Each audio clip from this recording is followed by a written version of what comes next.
প্রিয় দর্শক, জানিয়ে দেব আমাদের হাতে থাকা সর্বশেষ আপডেট আন্তর্জাতিক বাংলা খবর। চ্যানেলটি সাবস্ক্রাইব করে আমাদের সাথেই থাকুন। ইরানি জনগণ ট্রাম্পের এসব হুমকিতে ভীত নয়, বললেন খামেনি। মার্কিন প্রেসিডেন্টকে ডোনাল্ড ট্রাম্পকে উদ্দেশ্য করে ইরানের সর্বোচ্চ নেতা আয়াতুল্লাহ আলী খামেনি ট্রাম্প প্রায়শই যুদ্ধজাহাজ পাঠানোর কথা বলছেন, কিন্তু ইরানিদের এ ধরনের পদক্ষেপে ভীত হওয়া উচিত নয়। ইরানি জনগণ এসব হুমকিতে ভীত নয় এবং মার্কিন সামরিক ভঙ্গিতেও ভীত হবে না। রোববার 1 ফেব্রুয়ারি ইরানের সর্বোচ্চ নেতা এ সতর্ক বার্তা দেন বলে রাষ্ট্রীয় গণমাধ্যমের বরাতে জানিয়েছে ইরান ইন্টারন্যাশনাল। সতর্ক করে আয়াতুল্লাহ আলী খামেনি বলেন, ইরানের বিরুদ্ধে যুক্তরাষ্ট্র যদি যুদ্ধ শুরু করে তাহলে এটি একটি বৃহত্তর আঞ্চলিক সংঘাতে পরিণত হবে। সাম্প্রতিক মার্কিন হুমকিগুলোকে নতুন কিছু নয় বলে উড়িয়ে দিয়ে খামেনি বলেছেন, যুক্তরাষ্ট্রের জানা উচিত যে তারা যদি যুদ্ধ শুরু করে তাহলে এবার এটি একটি আঞ্চলিক যুদ্ধ হবে। মার্কিন কর্মকর্তারা বারবার যুদ্ধের কথা বলে আসছেন এবং অতীতেও বিমানবাহী রণতরী এবং বিমানের কথা বলেছেন। প্রায়শই তারা দাবি করছেন ইরানের বিরুদ্ধে সামরিক পদক্ষেপ সহ সব বিকল্প বিবেচনায় রয়েছে। এদিকে ইসরায়েলের বন্দরে মার্কিন যুদ্ধজাহাজ কি ইঙ্গিত দিচ্ছে যুক্তরাষ্ট্র? ইরানের বিরুদ্ধে সম্ভাব্য হামলার পরিকল্পনা সাজাতে ইসরায়েলের দক্ষিণাঞ্চলীয় বন্দর ইলাতের ঠিক দক্ষিণে অবস্থিত আকাবা উপসাগরে যুদ্ধজাহাজ মোতায়েন করছে যুক্তরাষ্ট্র। ইরানকে চাপে ফেলার অংশ হিসেবেই এই জাহাজ মোতায়েন বলে জানিয়েছে ইসরায়েলি গণমাধ্যম।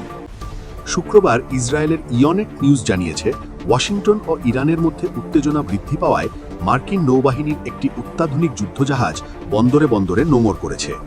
ইরানে হামলার পরিকল্পনা সাজানোর অংশ হিসেবে মিশর ও জর্ডানের কাছাকাছি ইসরায়েলের ইলাতে বন্দরের সীমান্তের কাছে এই যুদ্ধজাহাজ নোঙর করে রাখা হয়েছে।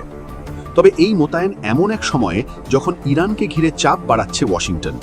মার্কিন প্রেসিডেন্ট ডোনাল্ড ট্রাম্প একাধিকবার হুঁশিয়ারি দিয়েছেন, ইরান পারমাণবিক চুক্তিতে রাজি না হলে কিংবা অভ্যন্তরীণ বিক্ষোভ দমনে সহিংসতা বন্ধ না করলে সামরিক পদক্ষেপ নেওয়া হতে পারে। মার্কিন নৌবাহিনীর তথ্য অনুযায়ী বর্তমানে মধ্যপ্রাচ্য অঞ্চলে রয়েছে 6টি ডেস্ট্রয়ার, একটি বিমানবাহী রণতরী এবং 3টি যুদ্ধজাহাজ। তবে তেহরানে যুক্তরাষ্ট্রের হুমকির কড়া জবাব দিয়েছেন ইরানের সর্বোচ্চ নেতা আয়াতুল্লাহ আলী খামেনি। তিনি বলেন, মার্কিনিরা বারবার যুদ্ধের হুমকি দিয়েছে, কিন্তু ইরানি জাতি এসব হুমকিতে ভয় পায় না। আমরা আগ্রাসন শুরু করি না, তবে কেউ আক্রমণ করলে শক্ত জবাব দেওয়া হবে। যুক্তরাষ্ট্র যদি যুদ্ধ শুরু করে তবে তা আর সীমিত থাকবে না। যুক্তরাষ্ট্রের জানা উচিত, যদি তারা যুদ্ধ শুরু করে তবে এবার তা হবে একটি আঞ্চলিক যুদ্ধ। গতকাল রবিবার মার্কিন প্রেসিডেন্ট ডোনাল্ড ট্রাম্প দাবি করেন, ইরান যুক্তরাষ্ট্রের সঙ্গে গুরুত্বপূর্ণ আলোচনা করছে। তবে তেহরানের এই হুঁশিয়ারির পর মধ্যপ্রাচ্যে নতুন করে সংঘাতের আশঙ্কা বাড়ছে। এবার জানিয়ে দেব, ইরানে হামলা হলে তা আঞ্চলিক সংঘাতে রূপ নেবে। ইরানের সর্বোচ্চ নেতা আয়াতুল্লাহ আলী খামেনি রবিবার বলেছেন, যুক্তরাষ্ট্র যদি ইরানে হামলা চালায় তবে তা আঞ্চলিক সংঘাতে রূপ নেবে। ওয়াশিংটন ও তেহরানের মধ্যে উত্তেজনা তীব্র হওয়ার প্রেক্ষাপটে রাষ্ট্রীয় গণমাধ্যম এই তথ্য জানিয়েছে। মার্কিন প্রেসিডেন্ট ডোনাল্ড ট্রাম্প পরমাণু চুক্তিতে সম্মত না হলে অথবা বিক্ষোভকারীদের হত্যা বন্ধ না করলে ইরানে হস্তক্ষেপের হুমকি বারবার দেওয়ার পর যুক্তরাষ্ট্র মধ্যপ্রাচ্যে তাদের নৌ উপস্থিতি আরও জোরদার করেছে। খামেনি বলেন, তিনি নিয়মিত বলেন যে তিনি জাহাজ এনেছেন। এসব দিয়ে ইরানি জাতিকে ভয় দেখানো যাবে না। ইরানি জনগণ এসব হুমকিতে বিচলিত হবে না। তিনি আরও বলেন, আমরা কোনো দেশের ওপর হামলার উদ্যোগ নিই না এবং তা চাইও না, কিন্তু যে কেউ ইরানি জাতির ওপর হামলা চালাবে বা হয়রানি করবে তার বিরুদ্ধে ইরানি জাতি কঠোর আঘাত হানবে। উপসাগরীয় অঞ্চলে উত্তেজনা বাড়ার মধ্যেই তেহরান ও ওয়াশিংটন উভয় পক্ষই চুক্তিতে পৌঁছতে সম্ভাব্য আলোচনা পুনরায় শুরুর ইঙ্গিত দিয়েছে। তেহরান জানিয়েছে তারা ন্যায্য আলোচনার জন্য প্রস্তুত, যা তাদের প্রতিরক্ষামূলক ক্ষমতা সীমিত করার উদ্দেশ্য নয়। সাংবাদিকদের ট্রাম্প শনিবার বলেন, ইরান ওয়াশিংটনের সঙ্গে গুরুত্বপূর্ণভাবে কথা বলছে। এর কয়েক ঘন্টা আগে ইরানের শীর্ষ নিরাপত্তা কর্মকর্তা আলী লারিজানি সামাজিক যোগাযোগ মাধ্যম এক্সে জানান, আলোচনার আয়োজন প্রক্রিয়াধীন। ট্রাম্প আরও বলেন, আমি আশা করি তারা গ্রহণযোগ্য কিছুতে আলোচনা করবে। এমন একটি আলোচনার মাধ্যমে চুক্তি করা সম্ভব যা সন্তোষজনক হবে এবং যেখানে কোনো পরমাণু অস্ত্র থাকবে না। বর্তমানে এই অঞ্চলে যুক্তরাষ্ট্রের নৌবাহিনীর 6টি ডেস্ট্রয়ার, একটি বিমানবাহী রণতরী এবং 3টি লিটারেল কমব্যাট শিপ মোতায়েন রয়েছে। গত ডিসেম্বরের শেষ দিকে অর্থনৈতিক দুরবস্থার প্রতিবাদে শুরু হওয়া বিক্ষোভগুলো পরে 1979 সালে ইসলামী প্রজাতন্ত্র প্রতিষ্ঠার পর থেকে সবচেয়ে তীব্র রাজনৈতিক চ্যালেঞ্জে রূপ নেয়। তবে দমন পীড়নের পর এখন এই বিক্ষোভ স্থিমিত হয়ে এসেছে। সরকারি হিসাবে অস্থিরতা সংক্রান্ত মৃত্যুর সংখ্যা 3117 জন। তবে যুক্তরাষ্ট্র ভিত্তিক মানবাধিকার সংগঠন HRANA রবিবার জানিয়েছে তারা এখনও পর্যন্ত 6713 জনের মৃত্যুর তথ্য যাচাই করেছে।